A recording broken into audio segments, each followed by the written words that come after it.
¿qué tal? Los saludo con mucho gusto. Yo soy Ethel Soriano. Gracias por acompañarme aquí en Bien y Saludable. Pues déjeme decirle que hoy vamos a hablar nuevamente, porque hemos tocado el tema acerca del consumo de tabaco y diferencia con los vapeadores. Hay mucho tema con los chavos. Hay que si es mejor el vapeador que el tabaco, que si los calentadores de tabaco, todo eso que no sabemos qué es. Y me da mucho gusto darte la bienvenida, doctor Jesús Felipe González Roldán, presidente de la Red México Sin Tabaco y expresidente de la Sociedad Mexicana de Salud Pública. Hace unos días fue el Día Mundial Sin Tabaco, el 31 de mayo.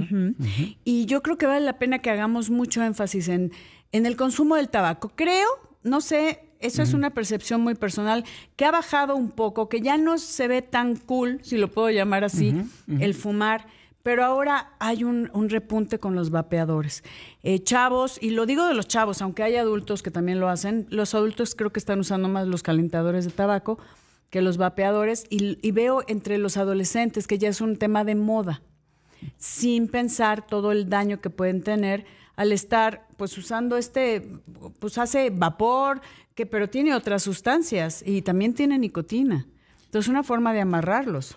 Sí, como bien señalas, es un producto atractivo para los jóvenes.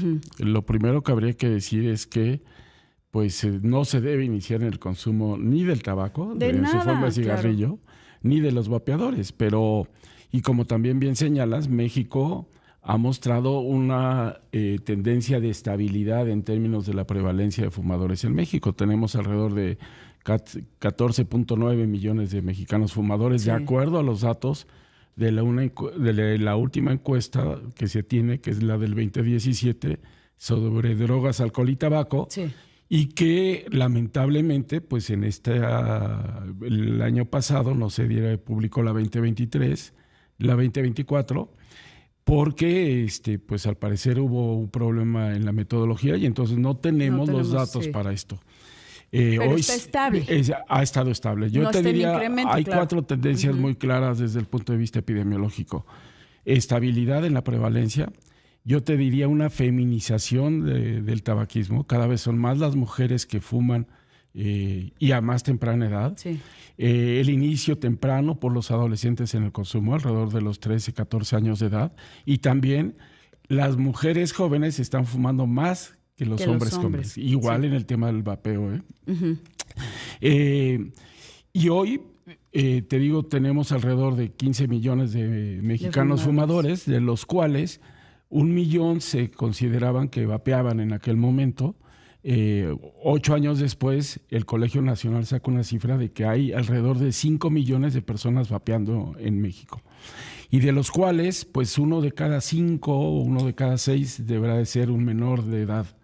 Y eso es lo preocupante, triste. Pero también lo preocupante es que desde febrero del 2020 se prohibió la importación de estos productos. ¿Pero por qué siguen en el mercado? ¿Y qué pasa con el tema también de la regulación de la comercialización? Es que justo es eso. Mira, yo siempre he dicho prohibido prohibir, porque tenemos el ejemplo muy claro de lo que pasó con el alcohol. Y lo que varios países, y por eso inclusive presentamos un análisis regulatorio de 14 países, donde comparamos los países que han regulado contra los países que han prohibido, ¿no? Los únicos 3 países que hay prohibición: Argentina, Brasil y México. En los 3 se vende, en los 3 se consume. Es igual, se prohíbe, pero se siguen vendiendo. ¿Y los que se regulan, cuál es la diferencia? Que tú puedes conocer desde el punto de vista regulatorio los componentes, los aditivos, los saborizantes. Puedes prohibir, por ejemplo, en la Unión Europea está, como tú bien señalas, hay sistemas electrónicos que te administran nicotina, pero tienen un límite en la nicotina que se administra, de 20 miligramos por mililitro. Entonces, ese límite, pues tú lo puedes ir estableciendo. Se sabe que, a diferencia del cigarrillo, el cigarrillo tiene 69 sustancias carcinogénicas y el vapeador 5. ¿no? Pero sigue teniendo. Entonces, el riesgo ahí está. Y creo que ahí lo que nos hace falta en México es tener una regulación estricta, dura, sobre todo con varios problemas que yo visualizo. Uno, hoy se están muriendo en México alrededor de 81,000 mexicanos al año por el tabaco. 1 de cada 10 defunciones en México es por el tabaco. Uh-huh. En el caso, y estamos hablando de 224 muertes diarias, ¿no? Es que no lo vemos así. No lo vemos así. No lo ponemos en contexto real de lo que está pasando. Pero aquí hay un tema, Doc. A ver, me estás diciendo en que en 3 países está prohibido, pero yo veo a mucha gente vapeando, mucha, incluyendo mis hijas, que ese es un tema que me preocupa de forma personal. Claro. Pero ¿quién puede prohibir? O sea, lo prohíben y no lo regulan. Como dices, un vapeador puede dar 20 miligramos por mililitro de nicotina, ¿no? Regulado. Si no está regulado, pues está prohibido. Sabrá Dios qué cosas tengan. Sé que tiene glicina también. Tiene varios componentes. ¿Qué tiene un vapeador? Porque me voy a ir a una pausa en un breve minutito, pero te quiero preguntar. Porque dicen, es que esto es mucho mejor que el tabaco. Pero tiene sus secuelas, tiene sus consecuencias, tiene sus... O sea, va a ser algo que tal vez no lo estamos viendo ahorita, pero que vamos a ver los resultados a largo plazo o a mediano, ¿eh? Sí, y de hecho hay una serie de estudios que se están corriendo en términos de los vapeadores. Recientemente en el INER, una investigadora... Sí, el Instituto Nacional de Enfermedades Respiratorias. La doctora Loera acaba de demostrar los daños que provocan los vapeadores en cobayos. En cobayos. ¿Qué es ratos. Los ratitos los cobayitos. Sí, y tienen EPOC. Enfermedad pulmonar obstructiva crónica, cáncer de pulmón, ¿no? Y tienen también inflamación de todo el tracto respiratorio como tal. Y entonces, a ver, eso si están en los cobayitos, estos animalitos que usan para estudios, imagínense también lo que está haciendo en nuestros chavos. Hay algo, me voy a una pausa, pero hay algo que dicen de pulmón de palomitas. Ahorita me dices eso. Vamos a una pausa y volvemos, amigos, no se vayan. Ahora, que aparte, como bien señalas, tiene nicotina y la nicotina es una sustancia adictiva. Claro, ¿no? Es adicción. Entonces, en cualquier momento, pues en estos casos de impunidad o en estos casos de autoritarismo que puede haber por algunas autoridades en términos de policías locales, etcétera, agarran a alguien con vapeador y lo van a poder querer meter al bote, entonces, ¿no? Y la otra parte es que vas a tener personas que consumen vapeadores, no vas a tener los impuestos especiales de productos y servicios que se deberían de poner a los vapeadores. Pero se van a enfermar. Y se van a enfermar y tú los vas a tener que atender en el sistema de salud público mexicano, ¿no? Sin recursos para poder... Sin recursos. ¿No?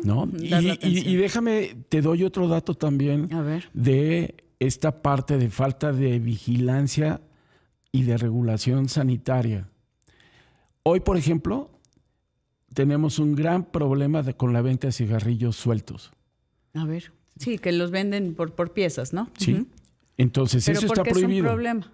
Es un problema porque te favorece el consumo, sobre todo de las gentes que menos recursos tiene y de los más jóvenes.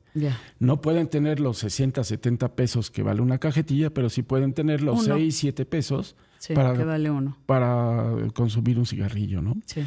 Y esto...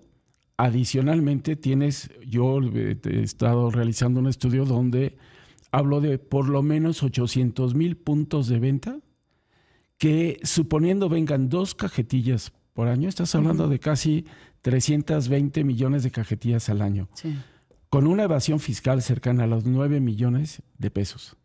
Y es un mercado de alrededor de 15,000 millones de pesos. Nada más por comercializarse de manera suelta. ¿Y por qué? Porque la cajetilla duplica su precio, ¿no? Te está duplicando su precio. Y entonces, pues también ahí no tenemos verificación.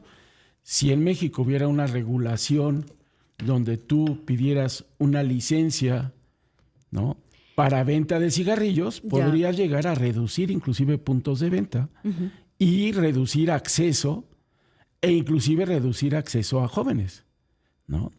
Tú ves que en otras partes del mundo, para venta de tabaco y alcohol, les piden su credencial de identificación, lo que sería el equivalente al INE en México, etcétera, y pueden llevar inclusive un registro ¿de quién? De quién está comprando y en qué cantidades, y entonces puedes destinar políticas de prevención e inclusive estudios específicos para pacientes que son grandes consumidores o que son moderadamente consumidores. Ejemplo, una espirometría. para que él se dé cuenta del daño que ya tiene, ¿no? Que ese es un tema, nos falta conciencia, Doc. O sea, nos falta conciencia. Pensamos que no vamos a tener ningún daño, que eso es para los demás.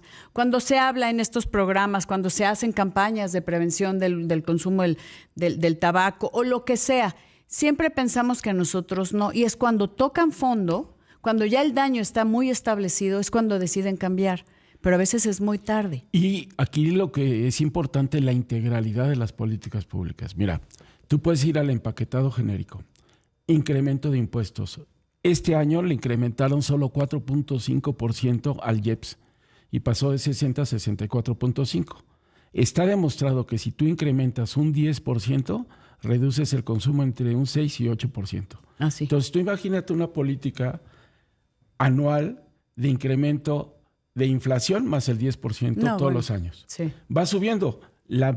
Saqué un índice de la cajetilla más popular de venta en el mundo de cuánto cuesta en los países, así como la de la hamburguesa, ¿no? Sí. En México la cajetilla te vale $3.60. Nuestros socios comerciales en Canadá, $14 y en Estados Unidos, $10. O sea, lo incrementan Somos de para los que países no sea tan con costo más asequible. bajo de la cajetilla de cigarrillos, lo cual te hace que nuevamente sea muy accesible. Tercero, la limitante en términos de lugares o prohibición de lugares.